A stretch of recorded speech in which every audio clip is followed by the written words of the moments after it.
Now, one of South Africa's popular newspapers, City Press, will print its final edition this coming Sunday. That's after decades of printing. Readers will, however, be able to access it online. The paper follows in the steps of several other publications that are migrating fully to digital platforms. Let's unpack this a little bit now. Joining us is Professor Ylva Rodny-Gumede from the University of Johannesburg's School of Communication. Professor, thank you so much for the time. Let's just get into perhaps the start of the City Press, then moving fully online, ultimately the end of an era here. How many people does this perhaps disenfranchise, or is this just the way of the world now and something we need to expect? I mean, it is the way of the world to some degree. That doesn't mean that we should expect it or accept it necessarily.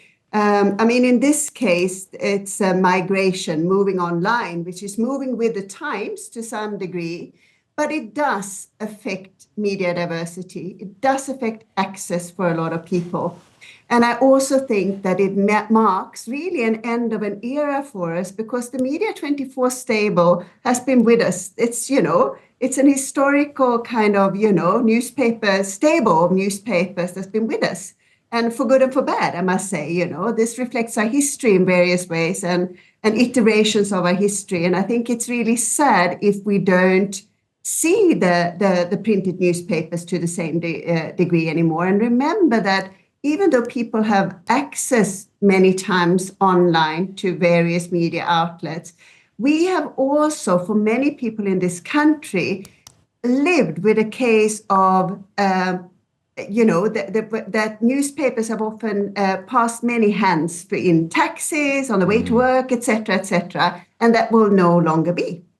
I mean, just in that answer, then you said just because it is the way of the world, it doesn't mean we have to accept it. If we're not accepting it, then what can we do? Because funding has become a clear issue for why a lot of these newspapers have to move a lot more online than stay in their print versions. No, absolutely. There's two sides to the story. So one thing that comes to mind, of course, for us as journalists, as media scholars, but also for the general public, is this idea of a loss of diversity of contents in terms of views, diversity of platforms, diversity then in terms of the access of a general public, for example. But the other side of that is, of course, that the news media industry is changing massively. We don't have people buying newspaper to the same degree. We need to change our business models, and we need to think that through. So, of course, this is in line with that kind of move that people are actually accessing online media to a higher degree. But it also means that we need to rethink business models. Where does the money come from? Who pays for content? And what kind of content are people willing to pay for?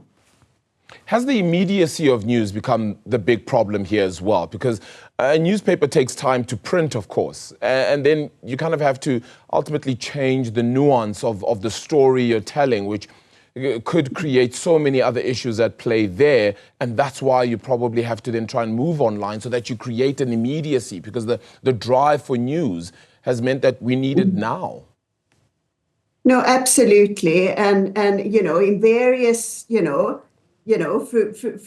different times, we've had breaking stories either coming from print media or for broadcast media and so on. But that's neither here or there. The immediacy is really, really important here, because people can access stories much quicker through eyewitness accounts, etc., online. And for us as journalists, it's often hard to keep up. Yeah. But we have another thing that we do. We provide, context. We provide a different kind of media content that is there to give context. We fact check. We are, credibility comes with what we do, and that's part of, journalism and news, is that credibility that we need to be really mindful of.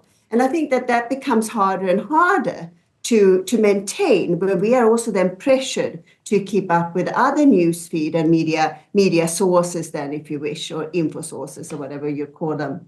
What does the world of print media then look like from here, do you think? I mean, yes, we talk about Daily Sun and its end as well, City Press moving online, a whole host of other print newspapers, certainly under the cosh.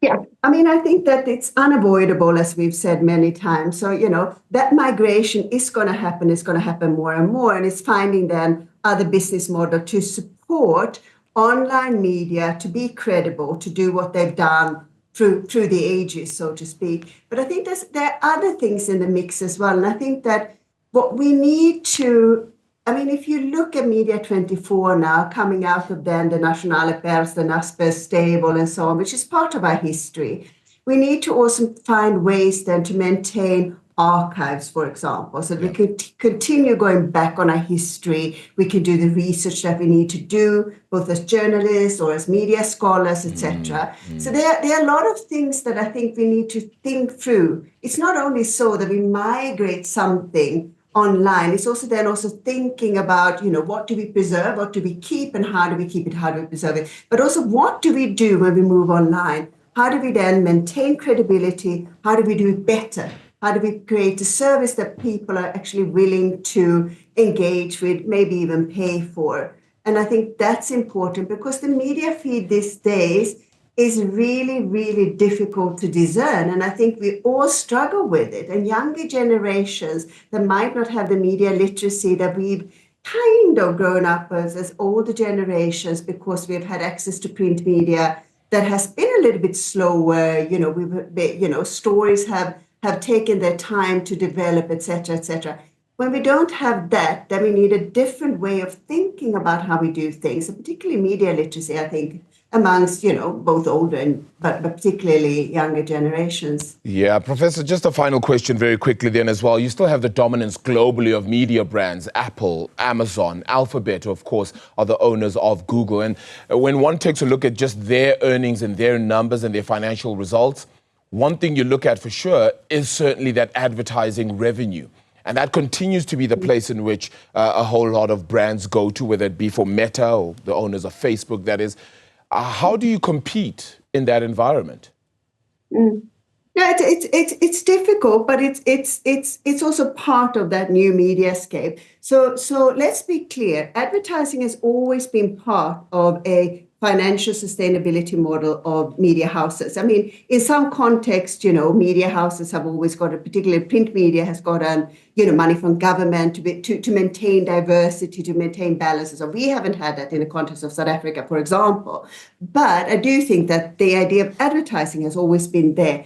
But there's been those editorial really clear dividing lines of how you then separate news content from editorial content and advertising, et cetera, hey? So I think that there's a sense here that we need to figure out how we do that. And we need to work together with other providers, such as Google's and so on, to do that well. And I think we can do that, and we will do it, and we will do it well. We have to. Very interesting conversation, and one that I think the media industry is going to be looking at with bated breath as well, because a lot of change looks like it's coming. Professor, appreciate the time. Thank you so much for joining us here on Newzroom Afrika. That's Ylva Rodny-Gumede from the University of Johannesburg's School of Communication.